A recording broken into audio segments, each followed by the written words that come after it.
오늘은 열린 강단입니다. 그래서 고의자 집사님께서 하나님으로부터 받으신 은총과 깨달음을 우리가 같이 나누는 시간입니다. 제목이 사랑에 관한 짧지만 긴 이야기. 멋있죠? 네. 우리들 마음속에, 여러분들 마음속에도 이 사랑에 관한 짧지만 긴 이야기들이 있으시죠? 네, 오늘 고희정 집사님의 마음속에 하나님이 주신 사랑에 관한 짧지만 긴 이야기 같이 말씀을 듣는 가운데 은혜가 우리 모두에게 되기를 바랍니다. 네.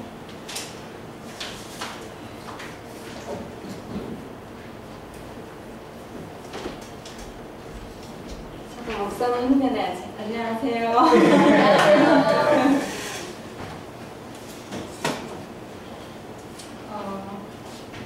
매주 목사님께서 우리에게 늘 풍성한 말씀, 좋은 것 많이 먹여주시잖아요. 그래서 오늘은 특별히 쉬어가는 코너라고 생각하시고요. 편안한 마음으로 시골에 이제 바람 시원하게 부는 시골 이티나무 안에 평상 깔아놓고 수박 같이 먹으면서 서로 이런저런 이야기 나누면서 그런 마음으로 들으면 될 것 같습니다. 다만 성령님께서 이 시간에 우리 마음속에 찾아와 주시고 또 저의 마음에 찾아와 주시고 충만히 이 예배를 운행해 주시는 그런 기도하는 마음으로 시작하겠습니다. 저는요 경상북도 안동에서 차로 1시간 거리 아주 시골, 거기서 하루에 버스 5번 들어오고 그런 시골에서 5남매 중에 셋째로 태어났습니다. 사실은 이제 오늘 말씀을 어느 한 구절 말씀을 이렇게 정해서 할까 이런저런 고민을 하긴 했었는데요. 근데 그런 것보다는 우리 교회에 늘 자주 만나지도 못하고 서로 또 각 사람에 대해서 잘 알지도 못하니까 저에 대해서 그냥 오픈하고 내어놓고 전 이런 사람이었습니다. 또 이렇게 살아왔습니다 라고 고백하면은 여러분이 또 저에 대해서도 저 사람이 저렇게 해서 그래서 이런 사람이 되었구나 라는 그런 눈으로 또 보게 될 것 같고, 그래서 훨씬 서로 이제 알아가고 또 교회 생활하고 그러는데 더 좋지 않을까 그런 생각에서 이런 제목 또 이런 이야기, 저의 살아온 이야기 그런 걸로 간증하면 좋겠다 생각이 들었습니다. 그래서 이렇게 시골에서 제가 5남매 중에 셋째로 태어났는데요. 아버지는 딸을 별로 좋아하지 않았어요. 얘네는 막 다 그랬잖아요. 그 중에서 이제 제가 이제 셋째인데 별로 좋아하지 않더라고요. 안 하는데 어려서 이제 늘 아버지는 어떤 분이었냐면요.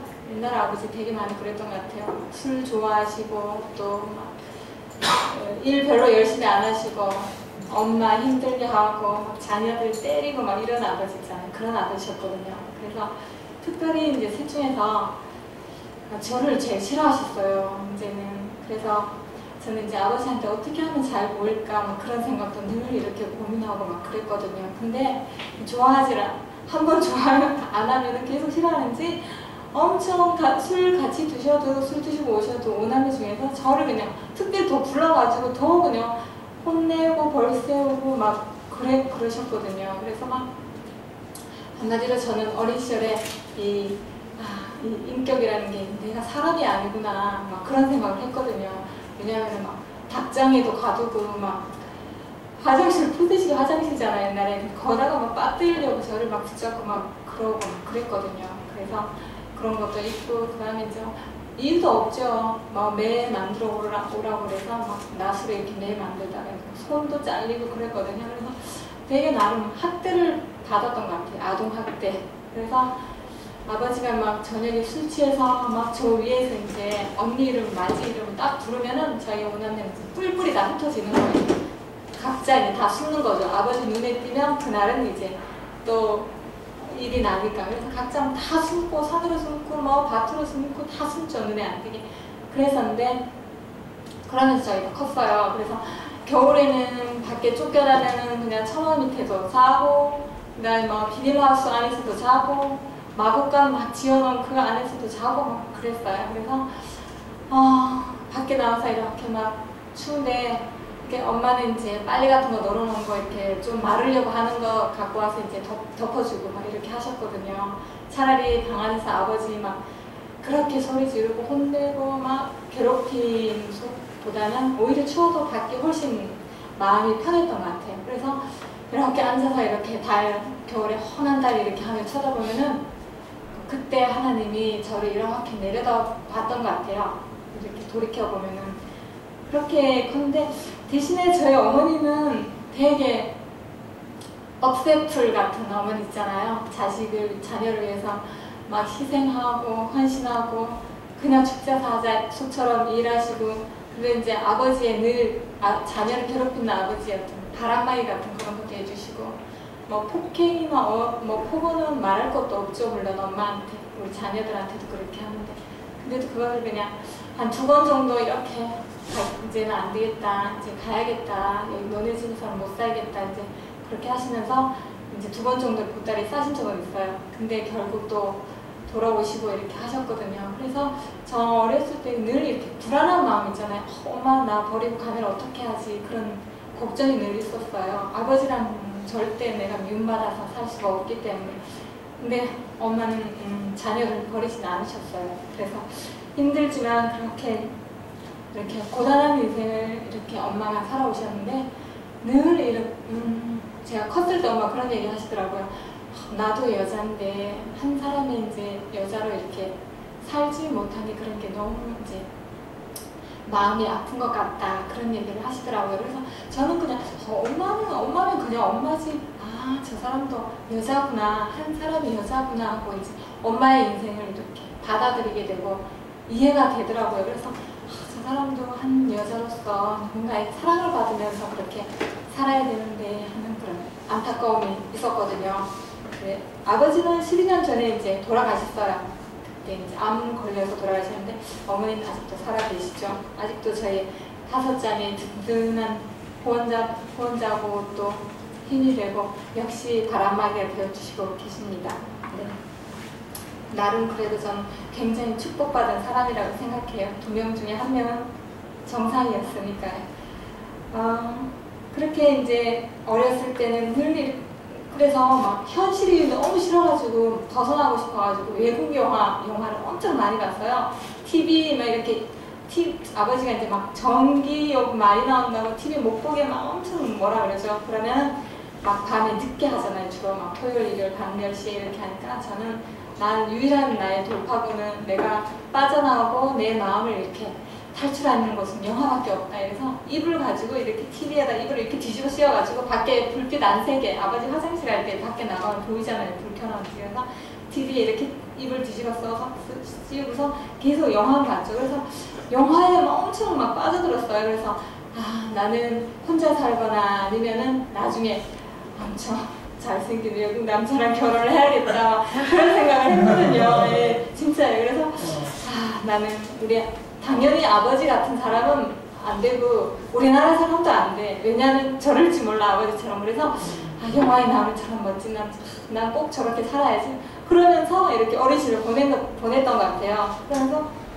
근데 이제 현실이 어디 그런가요? 그렇지가 않잖아요. 그래서 이제 중학교 졸업하고 그러면서 아버지는 딸들은 절대 고등학교를 보내면 안 된다, 이렇게 또 생각을 한 거예요. 시골이라서. 그런데 또 더 유교적이고 이러니까 딸들은 절대 고등학교를 보내면 안 되고 무조건 돈 벌으러 보내야 된다, 이런 생각을 했어요. 그래서 근데 이제 저는 그 부분은 이제 절대 양보할 수 없다. 저를 학교를 보내주시고 그 다음에 나는 분명히 여상을 안 가고 인문계를 갈 거다, 이렇게 이제 얘기를 했어요. 그래서 엄마는 워낙 이제 딸이든 아들이든 학교를 가겠다고 하고, 이런 아이는 남자든 여자든 그런 거 상관없이 무조건 보내주겠다는 그런 생각을 하고, 아버지는 이제 설득을 해서 이제 인문계 고등학교를 가고, 그 다음에 이제 대학 등록금도 엄마가 아버지 몰래 고등학교까지는 어떻게 이제 나왔는데, 대학은 딸은 절대로 보낼 수 없다고 이제 완고했어요. 근데 엄마가 이제 고추 판 돈으로 몰래 저의 등록금을 내주셨거든요. 그래서 이제 학교를 졸업하게 되었어요. 그런데 저희 사춘기 시절은 어릴 때 이제 그런 환경이 있어서 그런지 몰라도 사춘기 시절이 되게 이렇게 좀 힘들었던 것 같아요. 그리고 근데 현실이 그렇다 보니까 꿈이 또 엄청 크죠. 물론 이제 우리나라를 떠나는 꿈이죠. 그래서 특파원이 돼야겠다. 아니면은 막 해외 간호사, 종군 간호사, 그때 이란 이라크전 있었던 것 같아요. 그래서 이란 이라크 전에 종군 간호사 되거나 아니면은 저기 고고학자가 돼야겠다. 외국에서 막 이렇게 하는 막 그런 생각을 했거든요. 그런 생각하면서 꿈은 되게 야무지게 꿨죠. 그랬는데 또 그러면서 현실이 이렇게 토요일 주말에 집에 가면 또 현실이 또 그게 아니잖아요. 늘 아버지는 똑같고 엄마는 늘 힘들고 이랬는데 그래서 저는 청년회 때 그 사춘기 때 늘 그런 것 때문에 그런지 막 행복한 게 어떤 거지? 나도 진짜 행복하고 싶다. 나도 누군가에게 엄청 사랑받고 막 행복하고 막 즐겁고 우리 옆집에는 항상 웃음소리가 났거든요. 그리고 걔는 그 아버지한테 막 반말을 하고 막 그랬어요. 그래서 같은 동갑인데 그래서 야 쟤는 어떻게 아버지한테 반말을 하면서 저렇게 친하게 지낼까 정말 상상도 할 수도 없고 그래서 그게 늘 부러웠어요. 왜냐면 너무 다르니까. 그랬는데 그래서 행복하게 살고 싶다 하는 그 행복의 파랑새 있잖아요. 그걸 늘 이렇게 막 쫓아다녔던 것 같아요. 그런 걸 나도 잡아야지 그러면서. 그래서 근데 제 마음이 늘 이제 그 사춘기를 지나고 그 다음에 청년기에 들어오면서 대학을 이렇게 가고 그러면서 이제 2년 동안 엄청 저를 좋다고 따라다닌 남자를 또 만나게 됐어요. 만나면서 저 사람은 나한테 너무 잘해주는 거예요. 그래서 혹시 이 사람이 진짜 내 인생에 행복을 가져다 줄 사람인가? 그랬지만 한 3년 정도 만났는데 그게 아닌 거예요. 그게 아니고 역시 이제 성경에 나오는 그 수가성 여인처럼 공허하고 또 늘 이렇게 만나지만 채워지지 않는 그런 게 있었거든요. 그래서 내 인생이 그냥 이 사람 이렇게 만나다가 또 결혼하고 그냥 아이 낳고 그러다가 이렇게 저렇게 살다가 그냥 죽는 게 내 인생의 끝인가 막 그런 고민이 또 들고 그래서 고민, 이런 갈등 계속 만나야 되나 어떤 그런 것들이 너무 많이 생기더라고요. 그래서 그렇게 되면은 내가 내 인생의 내 주인공이 내가 아니고 그냥 다른 사람이 그냥 어떤 들러리처럼 살아가는 게 아닌가 그런 생각이 들었어요. 그러면서 막 이것저것 고민 생기고 갈등 생기고 막 그랬죠. 근데 이제 점점 사람이 이렇게 그러다 보니까 고민 있고 갈등 생기고 그러다 보니까 그냥 세상 살기 싫다 이런 생각도 들고 그래서 어느 날은 수면제를 한 주사로 막 먹은 적도 있어요. 근데 또 멀쩡히 또 사람이 깨어나니까 그랬는데 이렇게 마음 한구석이 늘 채워지지 않고 그랬던 게 늘 가지고 있었죠. 그래서 이제 직장을 다니면서 또 그래서 선배가 증산도에 다니는 선배가 있었어요. 그래서 증산도를 따라가봤죠. 이게 진짜인가? 그랬더니 또 아닌 거예요. 그래서 또 병원에 입원한 조기종 총무원에 엄청 높은 사람이 승려가 또 입원을 했어요. 그래서 저 사람이 있는 저게 진짜인가 하고서 책도 주는 거 받아서 읽어보고 그랬는데 만나고 이렇게 했죠. 그런데 역시 그 사람도 아닌 거예요. 그래서 공허함이 채워지지 않고 그리고 언젠가 모르게 저한테 이렇게 짐처럼 무겁게 저를 짓누르는 게 있었거든요. 이게 뭐지 했더니 그게 바로 죄였던 거예요. 죄. 그래서 늘 이렇게 죄책감 같은 게 있고 무겁게 나를 짓누르고 근데 이게 금방 벗어날 수 있을 것 같았지만 벗어나지지가 않고 늘 나를 이렇게 노예처럼 이렇게 코를 깨가지고 나를 질질질 끌고 가는 그런 거를 제가 보게 됐거든요. 근데 또 돌이킬 수도 없는 거예요. 돌아와지지도 않고 왜냐하면 힘이 없었어요. 저한테는 그러니까 영적인 힘이었겠죠. 그래서 이런 죄에서 벗어나고 싶다는 생각은 늘 있었지만 그거를 이제 박차고 벗어날 그런 힘이나 이런 건 절대 없었던 것 같아요. 그러면서 점점점 저는 이제 막 이렇게 죄의 종로로 되는 것처럼 노예처럼 이렇게 제 인생이 끌려갔던 것 같습니다.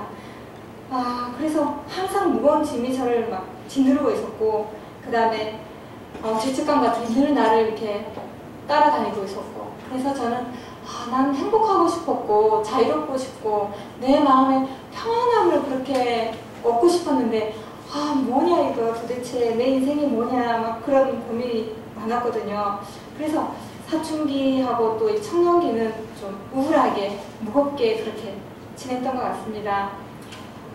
그러던 중에 1992년 이제 다니던 직장에서 월급이 너무 작아가지고 우리 선배들이랑 같이 간호사들 다 파업을 했어요. 그랬더니 병원을 폐쇄를 하더라고요. 그래서 이제 다시 그 아는 선배가 충북 제천에 그게 병원에 들어가면서 저보고 그쪽에 수술실에 간호사 구하니까 올라오라고 하더라고요. 그래서 경상도에서 이제 충청도에 이제 처음 가봤죠. 그래서 이제 92년 제 나이 23살이었어요. 그해 이제 겨울에 선배 소개로 이제 충북 제천에 있는 병원에 직장을 구했죠. 그때 수술실에 같이 근무했던 저랑 동갑 친구가 있었어요. 지금은 이제 사모가 되었죠. 그 친구가 자기 예수님을 신실하게 믿었어요. 모태신앙이었고. 그래서 그 친구가 예수님을 전해주지는 않고 자꾸 교회에 가자고 그런 얘기만 자꾸 저한테 하더라고요. 근데 저는 딱히 왜냐면 뭐 아주 그 불교의 그런 사람도 만났고 뭐 증산도도 가보고 또 여기저기 기웃기웃 나름 종교성이 되게 강했던 것 같아요. 왜냐면 그런 걸 이제 찾아서 자꾸 헤매니까. 근데 이것도 역시 마찬가지겠지. 이제 하나님이란 분도 뭐 마찬가지겠지. 내가 지금껏 찾았던 거랑 뭘 별반 다를 게 있겠어 하는 그런 것도 있고, 또 지금도 그렇지만 하나님 아닌 그런 사람이나 또 그런 존재가 사람이 이제 하나님 자녀가 되는 걸 사실 굉장히 반의를 많이 하잖아요. 그러니까 저도 마찬가지죠. 그래서 이유 없이 그냥 막 무신론 그러고 또 하나님 믿는 사람도 싫어하고 하나님도 그냥 싫어하고, 왜냐하면 사람들에게 다 죄가 있기 때문에 하나님하고 멀어지잖아요. 그랬던 것 같습니다. 저도. 그런데 그 친구의 오빠가 이제 건물을 지었는데요. 2층 건물을 지었는데 1층에 교회가 예배당이 들어온 거예요. 그래서 친구가 너무 좋아라 하면서 저한테 그 개척교회에 꼭 한번 가보자고 하는 거예요. 자기는 다른 교회 다니면서. 그러면서 그때 겨울에 이제 제가 생일이었는데 성경책하고 찬송을 저에게 선물로 해준 거예요. 근데 저는 이까짓 선물을 해주고 그래, 내가 별 좋아하지도 않은 거면 그 책이 바로 이 성경책에 엄청 두꺼운 걸 해주는 거예요. 그래서 일단은 선물이니까 이제 받아놓고 있었죠. 그래서 친구가 교회 자기가 너무 소원이라고 그러는 거예요. 한 번만 가보자고, 가자고. 그래서 친구 따라, 친구가 왜냐면 너무 좋아서, 또 친구가 있잖아요. 수술실에 역전에 막 노숙자 같은 사람들이 병원에 오면은 막 씻어주고 이런 것도 막 하고 그러는 거예요. 수술실에 이렇게 치료받으러 오고 그러면 친구가 더러워하지 않고 막 냄새 엄청 나고 그래도 닦아주고 이렇게 하는 거죠. 근데 쟤 이상하다. 다들 막 싫어하고 겨우겨우 이제 막 꼬매고서 그냥 내보내기 바쁜데 그 친구는 그렇지가 않았어요. 그래서 그게 저한테는 좀 새롭게 보이고, 저 친구가 가자고 하니까 한번 가줘야겠다 해서 이제 교회를 한번 나갔죠. 나갔는데 그 교회에서 이제 저에게 복음을 전해주는 목사님을 이제 만나게 됐어요. 그래서 처음에는 교회에 가서 그분 목사님도 아버지한테 너무 불우한 어린 시절을 보냈던 거예요. 우리 아버지랑 얘기하시는데 똑같은 거예요. 그래서 공감대가 일단 형성이 되더라고요. 그래서 얘기를 이제 하는데 친구하고 그 목사님은 둘이 막 짝짝꿍이 돼가지고 하나님 얘기를 또 하는 거예요. 저만 왕따를 시키고. 그래서 옆에 이렇게 듣기만 했는데 기분이 막 좋지는 않더라고요. 그래서 그러려고 그런 건 아닌데 제가 이야기거리가 없으니까 저는 경험이 없고 하나님에 대해서 모르니까 두 사람 얘기하는데 마음속에는 부러운 게 조금 생기는 거예요. 나도 저 사람들이랑 같이 이런 얘기를 같이 하고 싶은데 나는 가진 게 아무것도 없구나. 하나님에 대해서 아는 것도 없고. 그런데 그 다음 또 나오고 싶지는 않았죠. 근데 그러고 그 며칠 후에 이 목사님, 그때는 전도사님이셨거든요. 그래서 병원에 한번 방문을 하겠다고 하더라고요. 그래서 제가 이제 밤에 당직 서는 날이었는데 병원에 이제 찾아오셨어요. 찾아오셔서 그 하나님의 선물인 영생이라는 소책자 혹시 아세요?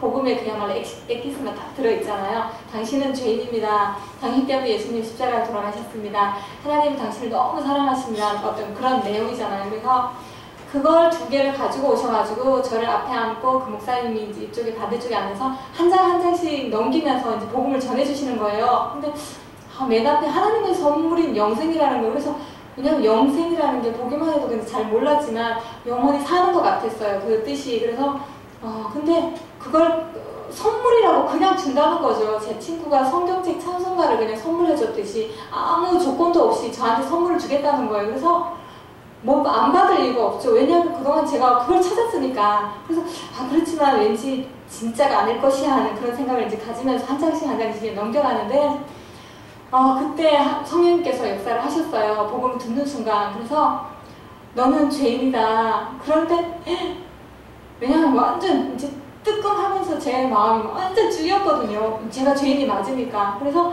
하나님이 너가 죄인이라고 말씀을 하신다. 그래서 저는 워낙에 다른 사람, 예수님이 십자가에 왜 돌아가신 거냐고 물으시더라고요. 저는 그래서 모든 사람의 죄 때문에 돌아가신 거 아니에요? 어디서 들어서 그 얘기는 했죠. 그랬더니 모든 사람이 아니고 바로 보이자 너 이렇게 하는데 깜짝 놀란 거예요. 그래서 예? 그래서 그런데 그 이제 찔림을 받았죠. 찔림을 받고 그렇지만 하나님이 너를 사랑하신다. 그리고 너를 너무 사랑하시기 때문에 십자가에서 그 목숨도 하나님이 너 대신 죽어주셨다는 그 얘기를 하시는데 완전 뒤집어졌죠. 하나님?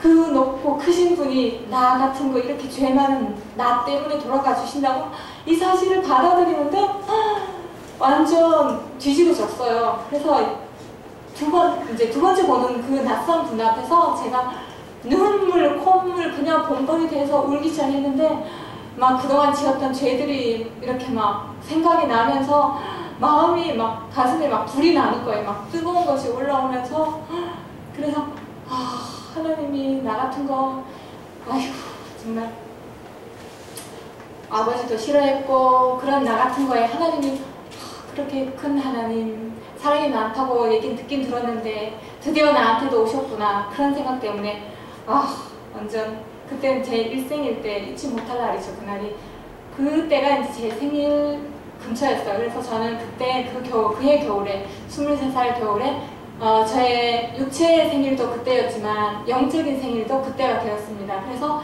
그날 바로 이제 내가 그동안 찾고 헤매고 힘들어하고 막 그렇게 했던 것이 여기에 해답이 있었는데 그동안 왜 그렇게 헤매면서 힘들게 그렇게 살아왔던가 이제 그런 생각을 하게 됐어요. 그래서 돌이켜보면 그때가 하나님을 만날 그때 하나님의 시간이었던 것 같습니다. 제 인생에서 하나님을 만날 바로 그 시간, 그때 그 시간이었던 것 같습니다. 지나보니까 그러면서 하나님께서 진짜 너는 이 세상에서 정말 소중한 존재고 그래서 저의 이제 존재 가치를 하나님께서 알려주시는데요. 그 주간 이제 수요일부터 교회를 나가게 됐죠. 그리고 그달 월급부터 이제 11조를 하게 됐어요. 그리고 새벽 기도를 그날부터 나가게 됐어요. 그래서 하나님 없이는 하나님 이렇게 좋으신 분이고 크신 분이고 그날부터 하늘을 그냥 공중에 제가 발로 걷는 게 아니고요. 그냥 공중에 붕붕 날아다니는 그런 기분이더라고요. 그래서 세상에 이런 기분이 어딨어 완전. 그래서 날마다 막 웃으며 다녔죠.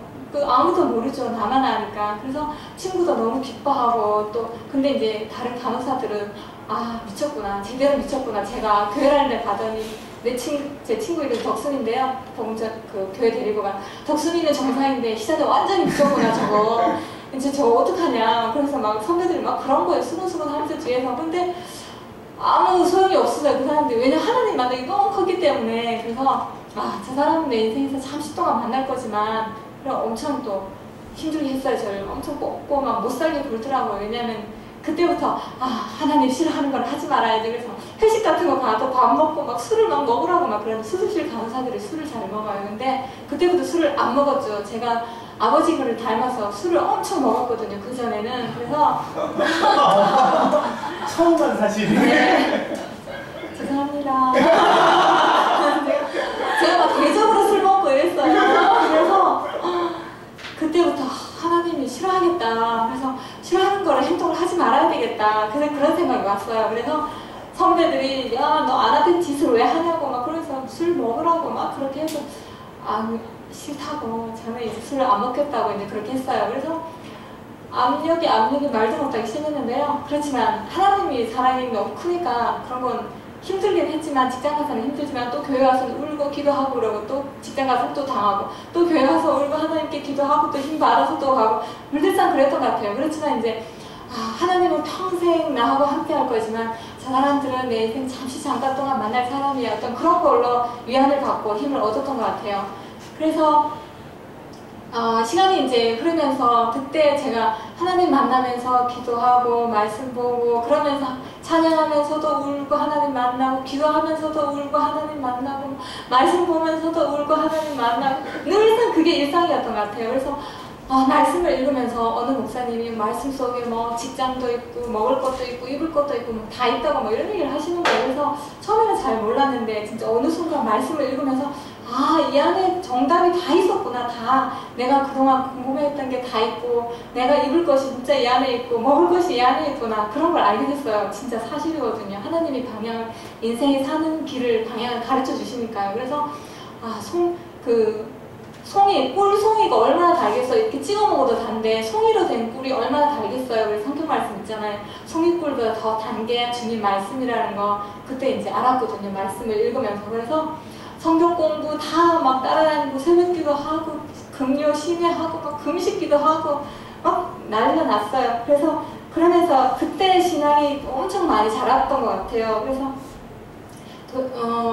그런 중에 문제는 이게 신앙생활 저는 평생 그렇게 사는 줄 알았거든요. 하나님 믿으면 계속 공중에서 붕붕 떠다니는 것처럼 사는 줄 알았는데 그게 아니잖아요. 그래서 사람들은 하나님 믿는데 왜 저런 인상을 쓰면서 저렇게 교회를 다니지? 막 그런 생각하면서 막 그랬어요. 근데 저에게도 드디어 어느 순간 이렇게 내려가는 시기가 왔죠. 그래서 왜 이런 게 오나, 하나님께 이제 버림받았나 보다. 잠시 좋았지만 이제 그런 생각을 하지만 그래도 하나님 만났던 그 경험이나 체험이 있었기 때문에 그건 하나님 떠나지는 않죠. 떠나지는 않고 그런 중에 한 9개월, 10개월 정도 흘렀어요. 그래서 제 나이 24살이 됐은 어느 여름날 갑자기 저에게 복음 전해준 목사님이 저한테 오시더니 너 김홍철 청년을 어떻게 생각하냐?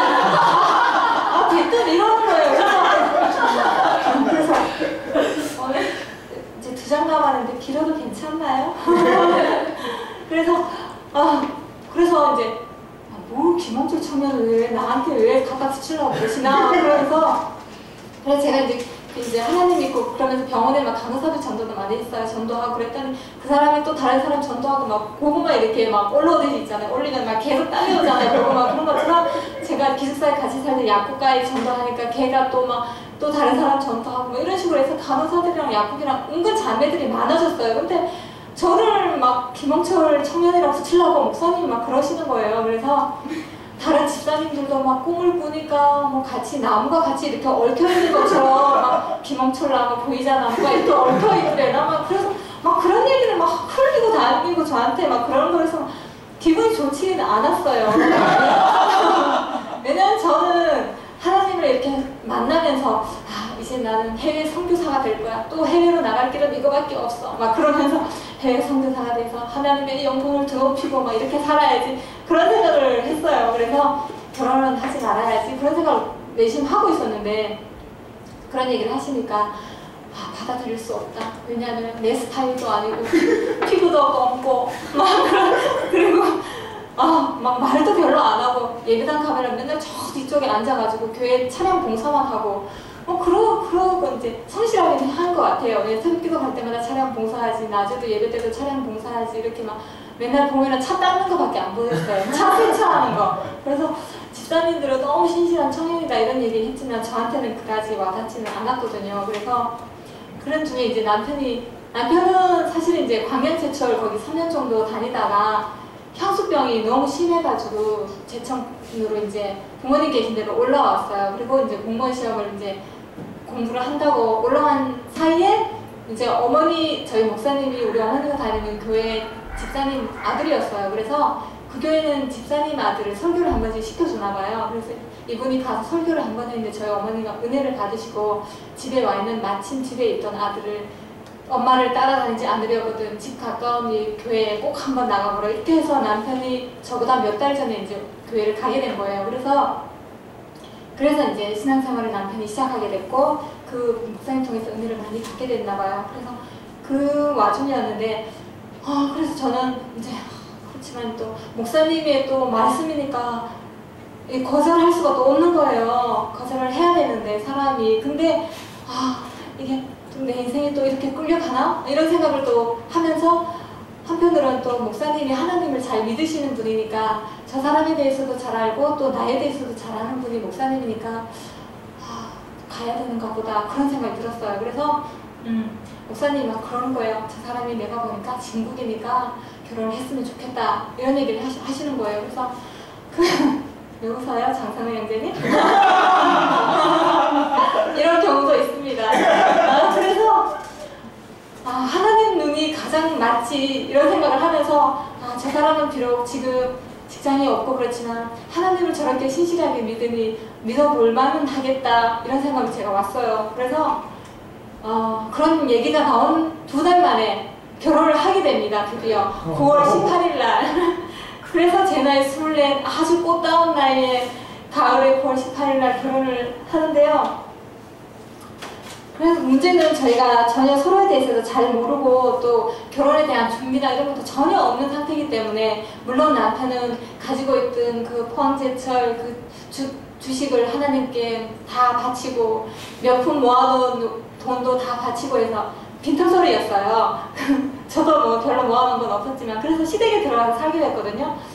시댁에 들어가서 이제 살기 시작하는데 부모님은 너무 좋으셨죠. 이제 근데 남편이랑 살면서 맞지 않는 그런 게 너무 많은 거예요. 너무 많고 남편은 말도 별로 안 하지. 또 제가 저도 막 행복을 찾을 거라고 결혼하면 그런 생각을 물론 했는데 이건 현실이 너무 다른 거예요. 왜냐면 거의 막 쌀이 떨어진 적도 있어가지고 왜냐면 아버님이 그 당시 일본에서 일을 하셨거든요. 그래서 형제분이 계셔가지고 왔다 갔다 하시고 아버님은 거기 계시고 불법 체류자로 어머니는 왔다 갔다 하시면서 이제 집 돌보고 또 가시고 이렇게 하셨어요. 근데 어머니가 안 계실 때는 돈이 없는 거예요. 둘 다 노니까. 그래서 도연이가 또 생기고 그래서 쌀도 없고 막 그럴 때 목사님은 쌀도 갖다 주고 그러셨어요. 그래서 그러는 와중에 이제 남편의 시험은 보기 좋게 똑 떨어지고 저는 이제 그래서 이제 우리는 어떻게 살아갈까 그러면서 막 또 어머니가 오셔서 이제 저희가 앞길을 이제 또 모색을 해야 되잖아요. 손가락 빨고 있을 수는 없으니까. 그래서 시작한 게 바로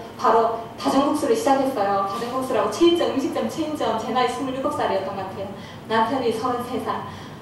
그래서 너무 어린 나이에 또 그런 걸 하다 보니까 처음에는 다 잘 되는 것 같았는데 이게 잘 안 됐어요. 그래서 그때 또 IMF가 또 닥쳤네.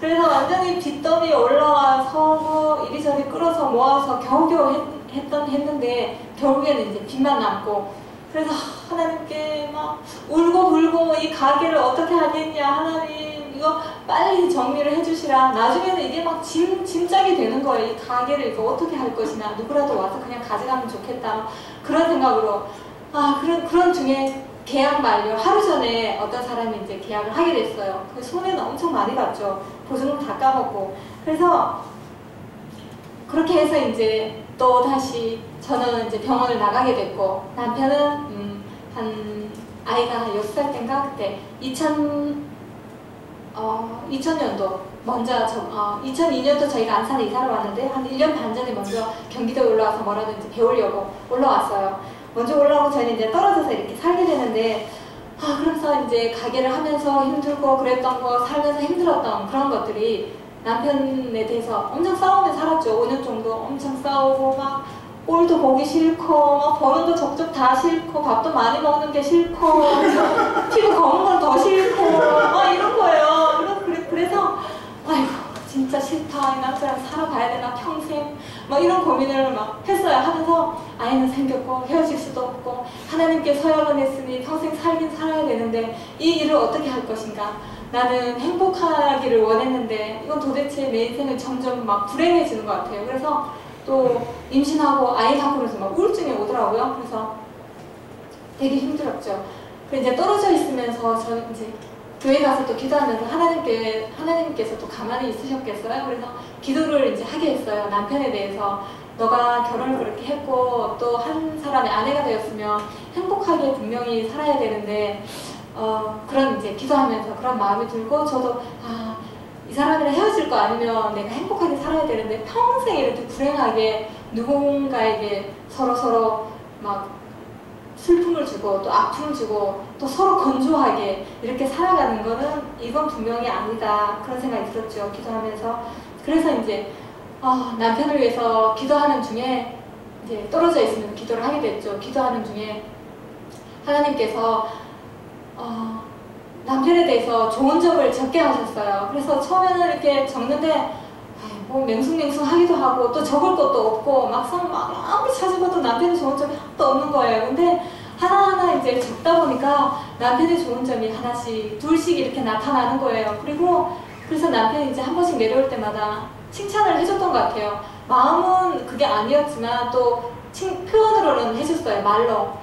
말에 능력이 있다고 했으니까 한마디씩 해줘야겠다. 그러면서 한마디씩 해주고, 저는 이제 곱슬머리지만 남편은 직모인 것도 좋고, 밥 많이 먹는 것도 좋고, 뭐 이것저것 안 가리는 것도 좋고, 그래서 착하기도 하고, 또 묵묵히 저를 좋아해주는 것도 좋고, 그러다 보니까 남편이 점점 좋아졌어요. 그래서 남편이랑 이제 편지를 서로 이제 주고받았죠. 1년 반 떨어져 있으면서. 그리고 1년 반 후에 저희가 이제 도현이랑 안산에 2002년도에 2월 28일 날 이사를 오게 됐어요.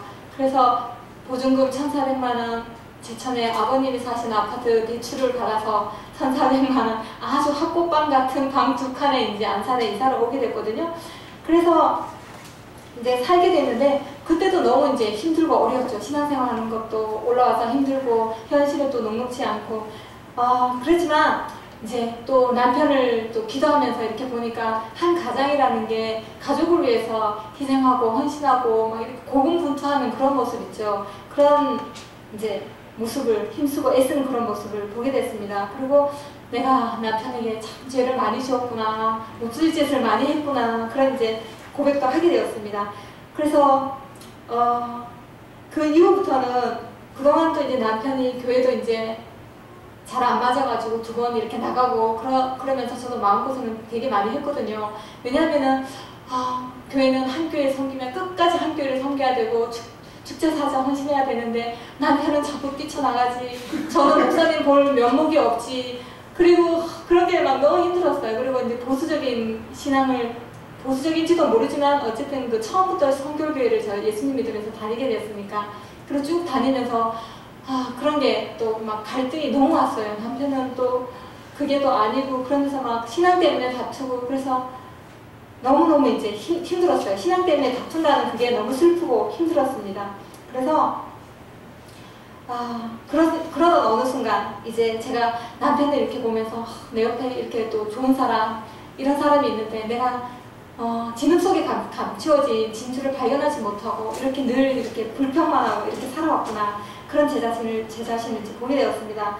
그래서 저는 사랑의 마음으로 남편이 이제 묵묵히 참고 또 기다려주는 게 한 사람의 인생을, 또 저의 인생이죠. 제 인생을 어떻게 바꿀 수 있는지를 제가 배웠고요. 그리고 그래서 지금은 아들을 볼 때도 사랑하는 눈으로 이렇게 아들을 바라보면서 기다려주고 참고 인내해주는 게 이 아이를 살리는 거구나라는 그런 걸 깨닫게 되었습니다. 하나님께서도 그러셨고 또 남편도 저에게 그랬던 것처럼 지금 그렇게 하고 있는 것 같습니다. 전에는 신앙 여정이 남편은 저 앞에, 또 저는 이 뒤에, 또 어떤 때는 나는 저 앞에, 남편은 저 뒤에 있었다면, 지금은 이제 함께 손잡고 서로 쳐다보며 얘기도 하고 웃기도 하고 또 나무도 보고 꽃도 보고 지나가는 사람도 보고 그렇게 걸어가는, 산책길 걷는 그런 기분이라고 할 수 있습니다. 지금 저는요, 제 마음은 너무 평안하고 또 행복합니다. 그동안 그렇게 찾아 헤맸던 행복의 파랑새를 저는 찾은 것 같습니다. 20대와 30대에는 저에게 강하고 불꽃 같았던 그런 급하고 강한 예수님의 바람이 저에게 불었다면, 지금은 예수님의 은은한 사랑의 바람이 저에게 불고 있는 것 같습니다. 그것처럼 저도 하나님께 이 사랑의 마음을, 하나님께 제 인생을 담아서 올려드리고 싶습니다. 감사합니다.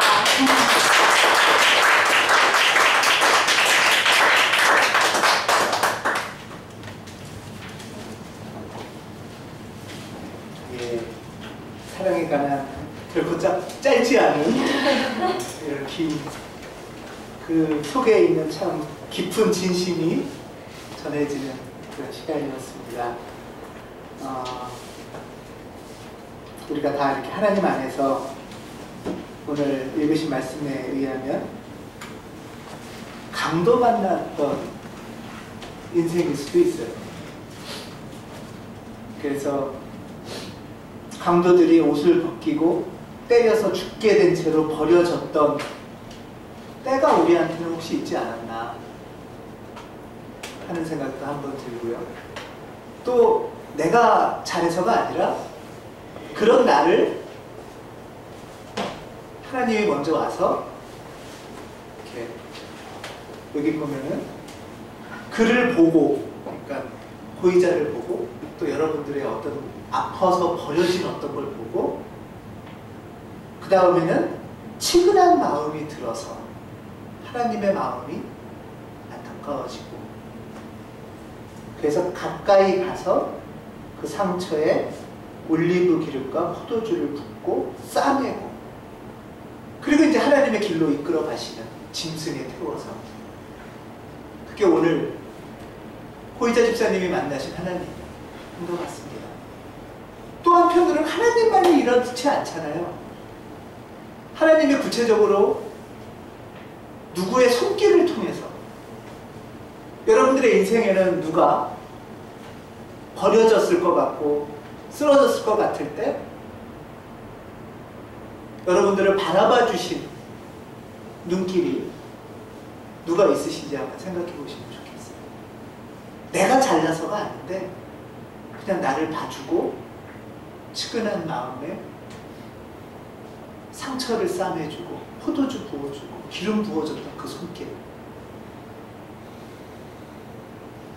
그게 부모님일 수도 있지만 또 아닐 수도 있어요.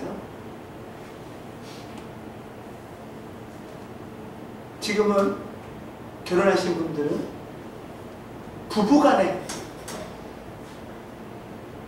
여러분들이 서로 보면서 측은한 마음이 들고 안타까운 마음이 들어서 서로의 부부간에 그 상처를 싸매주고 포도주를 봐주고 올리브유를 부어주는, 그게 사람을 살리는 길일 것 같습니다. 여러분들의 부모님이 그렇게 하셨을 수도 있고 친구들을 통해서 할 수도 있고, 우리가 인생을 살아가면서 그런 은총의 손길 덕분에 내가 지금 이 자리에 있구나 하는 걸 다시 기억하시고 고이자 집사님처럼 감사하고, 또 주변에 있는 분들에게 입으로 고백하는 말의 능력이 있습니다. 입으로 고백하는 그런 여러분들 되시기 바랍니다. 아멘. 기도하겠습니다.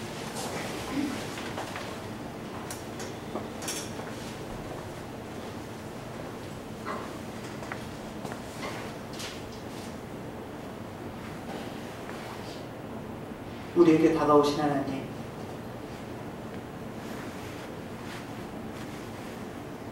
옷이 벌거벗겨지고 맞아서 죽게 된 채로 버려졌던 나에게 다가오신 하나님, 그 하나님을 다시 기억합니다. 하나님의 은총 가운데 그 통로로 사용되었던 나의 사랑하는 사람들을 기억합니다. 나를 바라봐준 그 눈길들, 안타까워하고 불쌍해했던 그 마음들,